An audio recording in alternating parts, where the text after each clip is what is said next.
Quiet, please.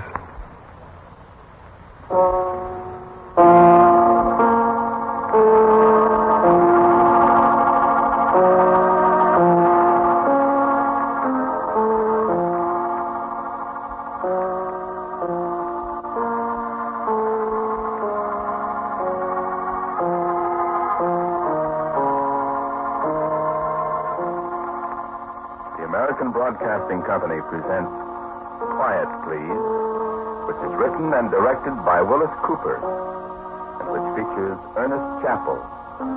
Quiet, Please, for today is called Valentine.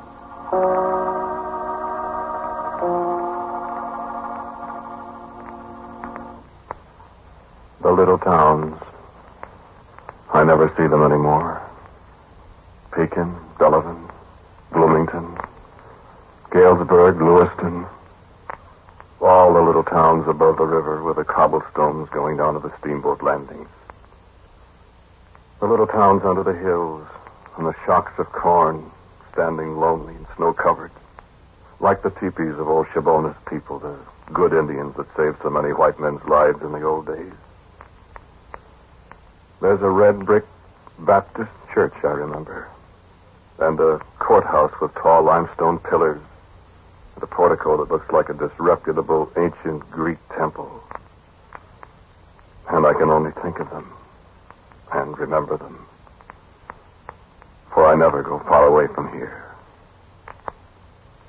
It is restful here. And I think I have earned rest. I have come a long journey. My work was finished long ago.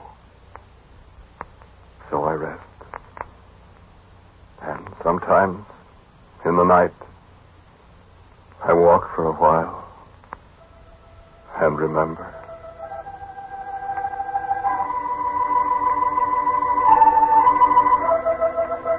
The old house down on State Street is almost unchanged. The hands of time have touched it lightly. And it's a comforting thing to go there at night and sit alone. And remember. And always, this time of the year, I remember the Valentine.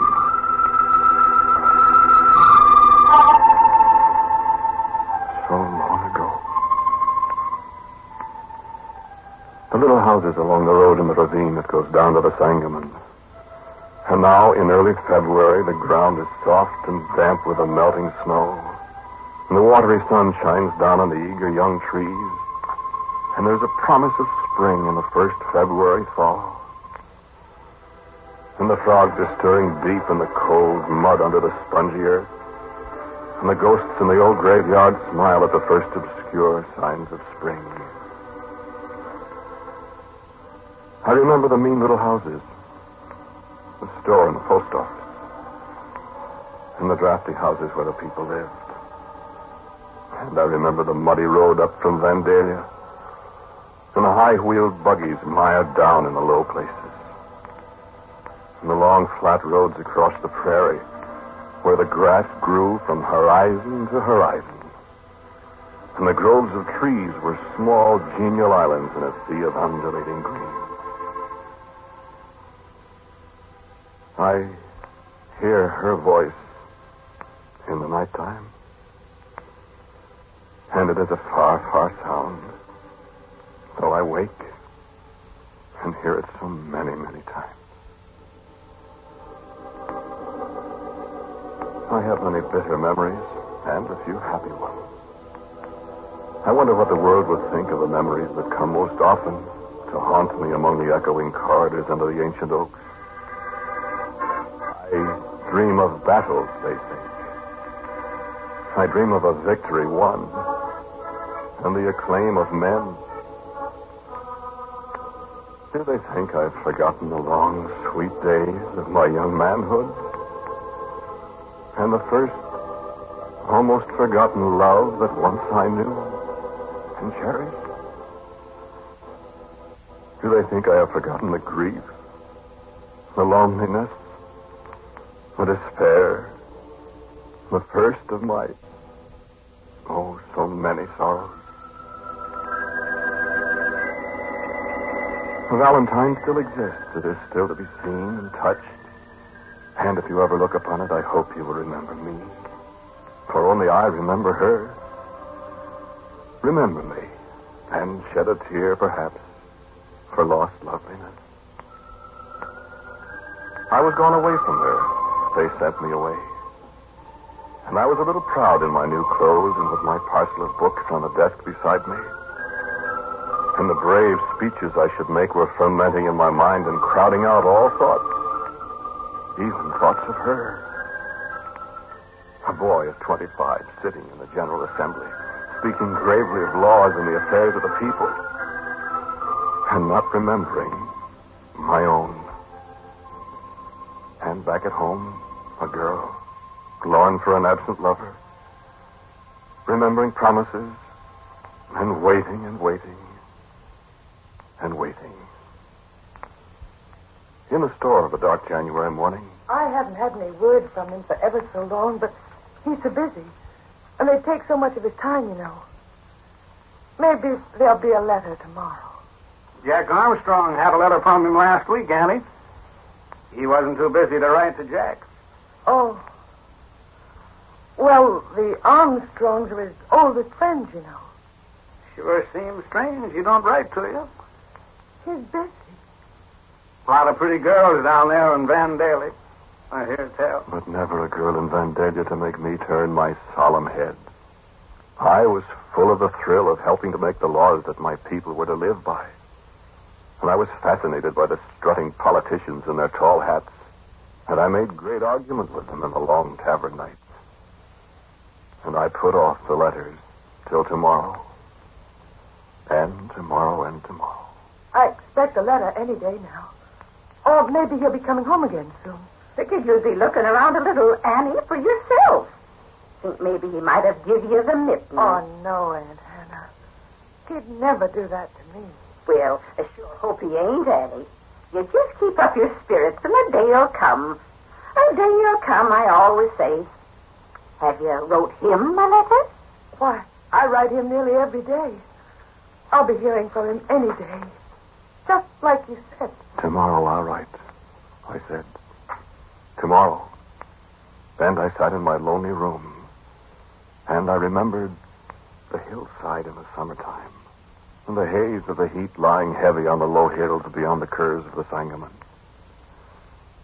I remembered a hand in mine as we sat on the hillside above the town, and the homesick song of the cicadas in the orchard, and the reluctant westering sun.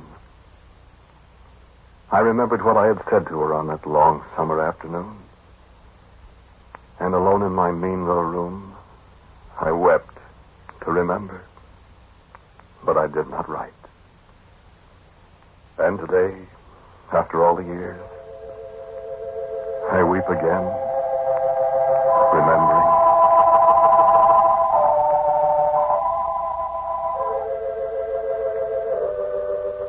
He'll be coming back. He'll be coming back for his birthday. Won't he?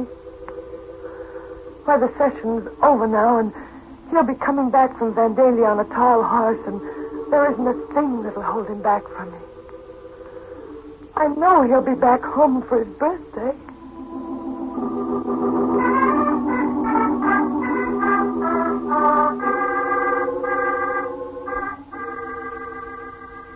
The gavel fell and the booming voice spoke.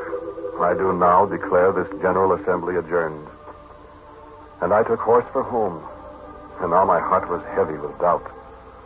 For I remembered my long silence. And my mind now wrestled with darkest premonitions. What would my homecoming be after those long months of silence?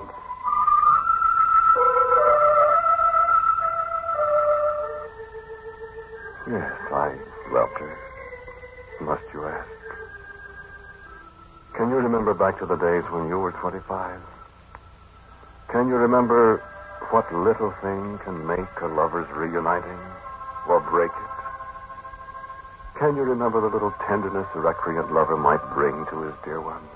The small thoughtfulness, the simple, humble thing that says, I have not forgotten.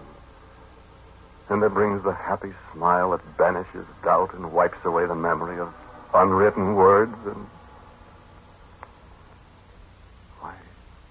I remembered. I remembered the pleasant saint, the patron of all of us who love. I remembered paper hearts and posies of verse and ribbons and lace. And in the pouring rain, I lifted up my head and said, I thank you, St. Valentine. And the morning came, and I was home, and my horse was tied up at the hitching post, and I strode into the store all muddy and triumphant. Well, Abe. Hi there, Abe. Hello, Jack. We thought you wasn't ever coming back. It took me an almighty long time to make it, but I got here. How are you? I'm finer than frogs there, Abe. Huh, you look as if you growed down there in Vandalia. Well, I always looked as if I'd grown, don't I? Doggone it. We expected you'd be wearing a high silk hat. Why, not me.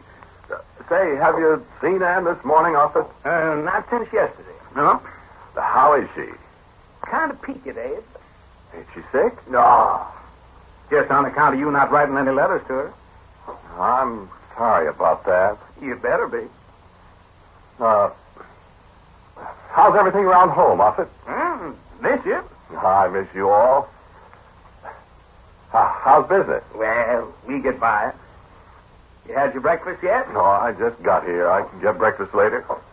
Look, Jack, I want something. If you don't see for it, ask for it. Well, how's it like down there in the city anyway? Lots of people, huh? Hundreds. Say, what I A lot want... of stars. Oh, sure. A lot of women. Mm-hmm. Sure like to hear about Vandalia. I've never been out of this place since I come here. Well, I'll tell you about it one of these evenings, Jack. What I wanted... Sure want to hear about it. Now, what was it you wanted all of a sudden? Well... Mighty warm for the day before Valentine's Day. Hello, Aunt Well, Ivy dog. Hey. Why, hello there, Aunt Hannah. Well, I declare. How is it down to Vandalia? Well, fine. You leave me kiss you. Well, sir. Together. Oh, you mustn't. You will, won't you? For me. Anne. For me. Say yes. You're not going to die. Of course not. I was just teasing you. Don't. I love you so. I love you. And I'll love you wherever you go. In the little towns and the big towns. You'll be a congressman. And you'll love me. I'll be president and I'll love you. And this isn't just Valentine talk. Anne. I'm sorry, dear. Wait. You ask if it's just Valentine talk. You remember last summer when we sat up here together? So many times. A very special time, Anne. I remember. It was a hot, hot day. And the heat haze was on the hills. And you sang to me. And you remember the stone, Anne? Stone. I wonder... Wait. I know where it is. I put it in the crotch of that old apple tree. Right there. Forget it. That's your Valentine, Anne. Remember? I remember. I found it. Look. Way last summer. Here's your Valentine, Anne, darling. I remember what you carved on it. Let's read it together, shall we? And always remember. On the spot, in the sailing room on July 4th, 1833, Anne Rutledge and Abraham Lincoln were betrothed.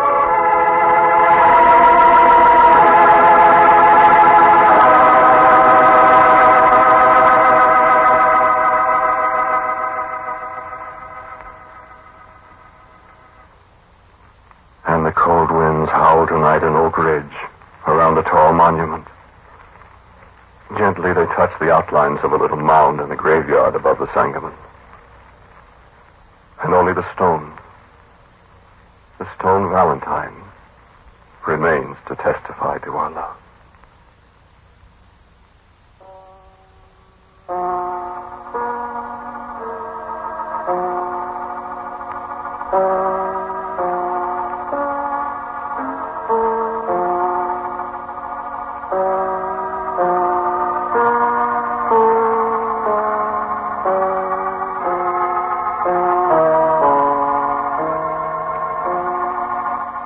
title of today's Quiet Please story is Valentine. It was written and directed by Willis Cooper. The man who spoke to you was Ernest Chappell. Others in today's cast were Ann Seymour, who played Anne. Offit was played by Jack Arthur, and Hannah by Leora Thatcher. As usual, music for Quiet Please is played by Albert Berman. Now for a word about next week. My very good friend and our writer-director, Willis Cooper. The title of my next week's story is a question that I've been asked at least 10 times every day. It's, where do you get your ideas? Listen, maybe I'll tell you. And so until next week at the same time, and the answer to a perpetual question, I am quietly yours, Ernest Chappell. Now, a listening reminder. Stay tuned for Drew Pearson. This is ABC, the American Broadcasting Company.